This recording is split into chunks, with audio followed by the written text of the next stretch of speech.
The Player, Episode 5, House Rules.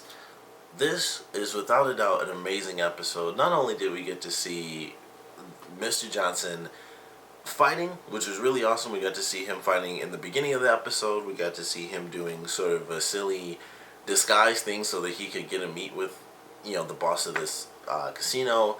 We got to see him fight at the end of the episode, which was pretty awesome. And we also got a little bit of history where we learned that he actually used to work for the Triads in China, which is pretty cool. We also get the very ending of this episode, which was very shocking because they did not hold this off forever.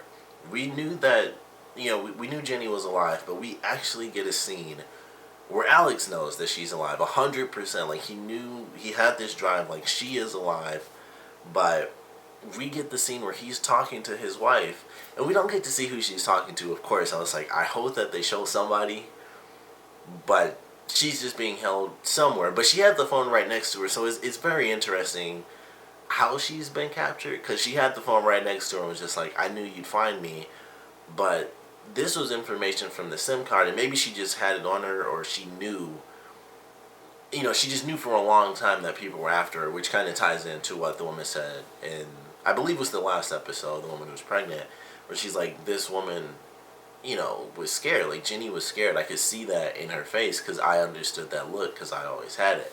So she knew for a long time, and she had this SIM card made. So I guess she just had this phone on her all the time, maybe, and when she got killed, that's what happened. So, however that works out, I'm glad that they gave it to us in this episode where it's like he heard his wife's voice. He's trying to figure out where she is now. He knows that she's out there. He knows that she's safe, somewhat at least, but she's alive and she's possible to find. And it's still in New York, or not New York, a Las Vegas number. I don't know why I said New York, but it's still a Las Vegas number. And that doesn't necessarily mean she's in Las Vegas. That just means that's where, it was registered. But she could still be in Las Vegas, or at least in the state somewhere. So I was just really surprised by that ending. I was glad that they didn't hold off on it. It was like, this is only, episode 5, and we officially have it where they know both characters, not just Alex, but Cassandra knows as well, because she finally found that footage where the truck that takes her body out switches her with a fake body, so she knows now too. And we still don't know how they knew each other. It's just like, they worked together in the military, and they were both in the medic unit, but that's really all we have. We still don't know why she cares so much. Like, it didn't, I guess it's her life, so it's not exactly like, oh, she just left her friend, considering she's in the game. And they even show it as a recap from a former episode. Cassandra didn't exactly choose the life that she currently has, being the dealer, so we don't necessarily know what that means. So it's not like Jenny just was like, oh, I used to work with her and nothing. Clearly, they were good friends, and maybe she got pulled in right after that, and Cassandra was just straight from then, to now, she's been in the game, and basically you can't have any friends. It's like, oh, I'm doing this or doing that, and that's it. So that's why she's been looking into stuff with Jenny, because they were really great friends, but she just, kind of by force, considering her job now, had to kind of detach from all friendships. So she now knows the truth. She knows, because she also got the footage of Johnson and Alex talking, that they're trying to figure out whether or not Jenny's alive. So she's probably going to talk to Alex. She might not talk to Mr. Johnson, but she's definitely going to talk to Alex. Like, I know that you guys were trying to figure out what happened with your wife, and this is what happened. And hopefully he'll ask her, like, well, why were you looking into it? And that'll give us our full answer. So we might get that in the next episode. I really hope we do, because I wouldn't be surprised either, because of how fast things have advanced in this show as far as this mystery plot line. So I would love to see that play out. I'd love to see that happen in the very next episode, where she's like, look, this is what happened. Because she, of course, doesn't know that Alex got the number. So she's going to be like, look, I know that you guys were trying to find information about Jenny. This is what happened. And then he could say, like, I talked to her, and then they'd be working together and keeping it from Johnson, who, of course, we already know is hiding stuff. And Cassandra will probably warn Alex, like, you know what, let's just keep this between the two of us, because it's him. Like, we can't exactly trust him 100% just because I work for him. Doesn't mean I really trust him. So they might end up kind of working behind Johnson's back, and we'll see how that plays out. Because that, I mean, if Cassandra could figure it out with them, she's just randomly walking in and then they switch to fake subjects. This same thing could be done with Mr. Johnson, and he's not exactly nice. So I don't know if that would really result in him trying to hurt either of them, but I feel like it could, because that's just his character right now. He gets things done, but even with old friends, like in this episode, it was a little different in this episode because his former friend was cheating at the game and all this other stuff. So that's very different than Alex legitimately trying to find his wife and Cassandra just helping him because she used to be friends with Jenny. So it's very different, actually. It's insanely different, but still don't think he'd have the most favorable ideas in his head if he found out they were sneaking behind his back, even if it was something for Alex, which really has nothing to do with him, but he of course wants his player and he wants things to go the way that he wants them to. So I could just imagine that wouldn't be the best if they got caught trying to get extra information behind his back. But it was a really great episode, great for reveals, great for a little bit of backstory with Johnson. I love the main case this time. We got like this little nerdy kid who's like a super genius, and he was providing quite a bit of comedy for this episode, which I really enjoyed. I love the scene where he was trying to figure out like, if Cassandra was hot or not. I thought that was really funny. But it was really cool. Like, we got all this different stuff, and then we got like a twist where the one FBI agent was actually working with the Triads, and he kills the other dude. And I was like, holy crap, this kid is just in a bunch of bad situations. Alex thinks that, like, even in the end, this is something that I feel like they do every time. They always switch up the game just a little bit each episode. And this time, he was totally fine with losing. He was like, you know what, I got the kid to safety. Like, he might go to prison, but he'll at least be alive. He won't be killed off. So prison, prison better than being killed off by the Triads. So he leaves the kid and he takes off so that he, of course, doesn't get arrested. And when Johnson calls him, he's like, the game's over. I lost, but, the kid's safe. He's going to spend time in jail, but at least he'll be alive. And that was like the little change in this game. He was totally prepared to lose, like, oh, it's over, I'm out of here. And then we get the little FBI agent twist, and it's like, well, crap, I have to go.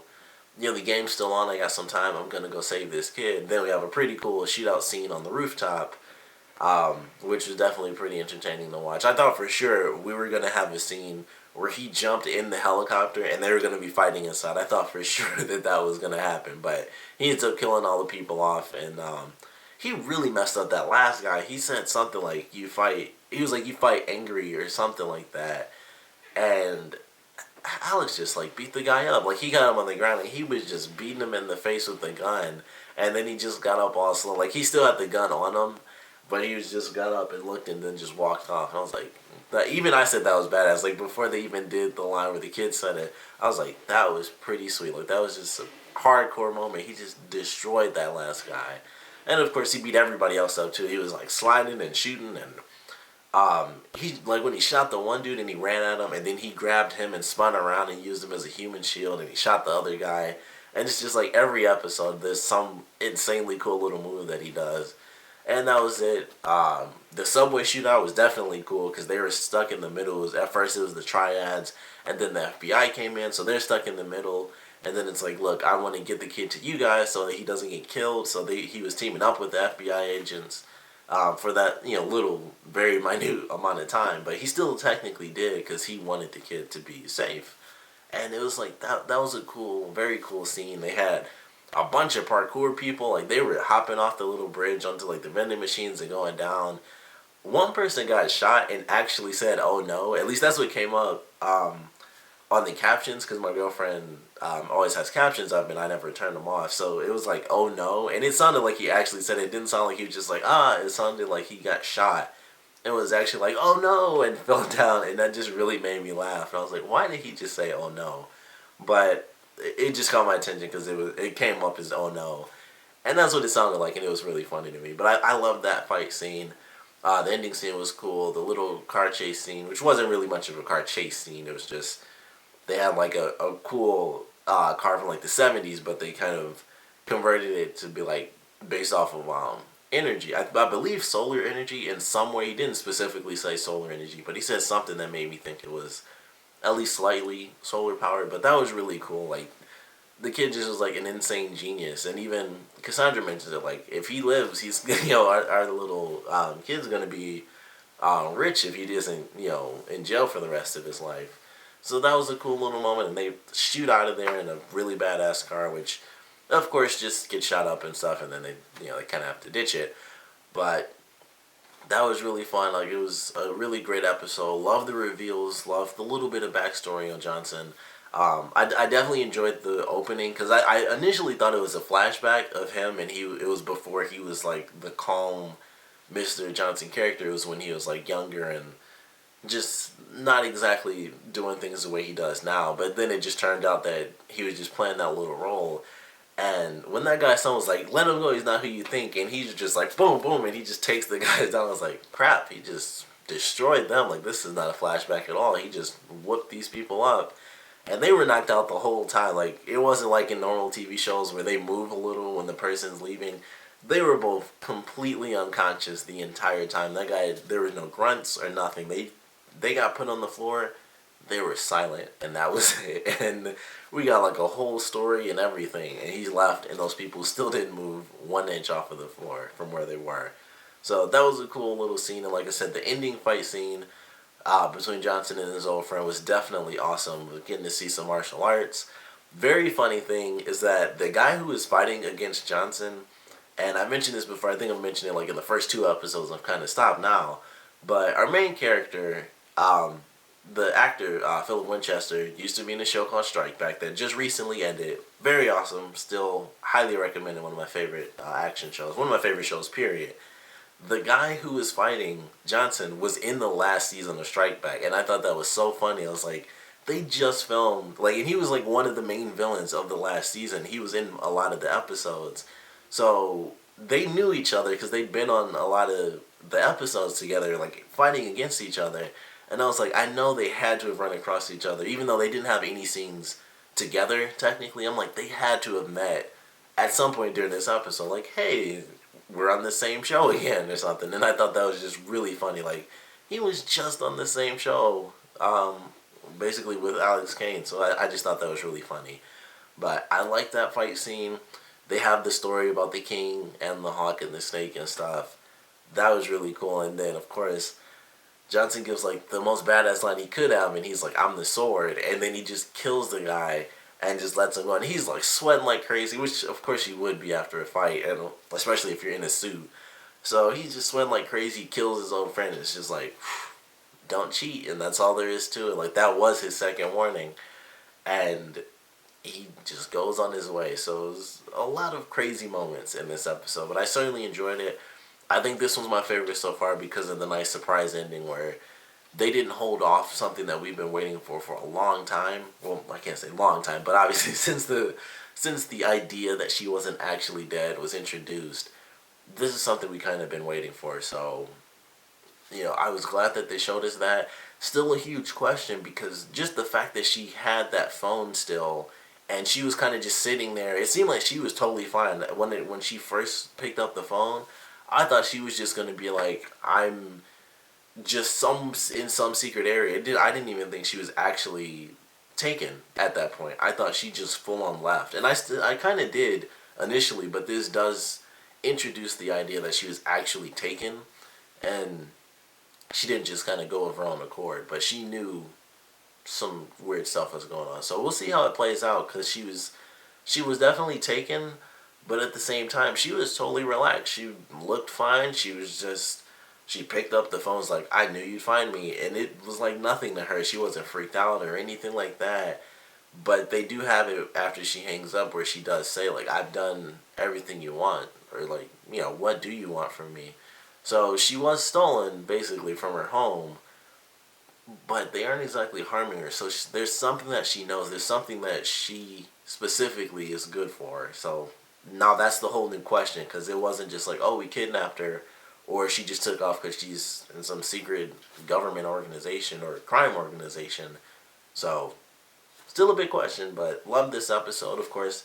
I want to know what you guys thought, so please comment below. Let me know your favorite parts, least favorite parts, And I actually want to know what you guys thought about Mr. Johnson in this episode, because I think we got a lot on him, and they've been doing that lately. We got like the past, I think 3 episodes. There's at least been like a tiny bit of information about him. There was the one where, the last one where he was working with the, or he knew the father of the pregnant woman, and they talk about how that guy saved Johnson's life 2 times. And I believe the episode before that, Johnson was talking when he met with like a cartel member or something, and they just mentioned like, oh, my former boss and stuff like that. And that was like really more information on the game more than it was on Johnson. But he knew who his former boss was, so it kind of shows how that cycle goes. You aren't just pulled in and you don't know the last person. You know your former boss. So it just kind of gave a little bit of history on the game, like just enough to make you speculate, but it gave enough to where he's like, oh, he knew who the former pit boss was. And that was just like the little bit of information, and him talking about like, oh, this person said the same thing to me, and the guy's like, who? And he's like, exactly. So they've been doing that. I think this will definitely give us the most about his character, where we got like an actual former friend of his who ended up becoming a rival and who he had to kill by the end. But we got his history in China, working for the Triads, being like the favorite student and stuff like that. So that was pretty cool. Very interesting to see Wesley Snipes do some martial arts again. Haven't seen that, of course, since Blade. So that kind of blew my mind. I was like, huh, this is weird seeing Wesley Snipes actually do some moves and stuff. And he was doing some kicks. He can still do some kicks, which kind of surprised me. But I was like, man, he's still got the moves. He can still do some spins and do some blocks and jump and dodge and things like that. So that was actually really cool to see that from him. Because, like I said, haven't seen him really do anything like that since Blade. I haven't seen the I guess the third Expendables movie, so I don't really know what he did in that one, but I don't think he was pulling off any martial arts moves. It probably left that to Jet Li. But that was pretty cool. Definitely enjoyed him in this episode. But like I said, I want to know what you guys thought, so please comment below, let me know, and thanks for watching.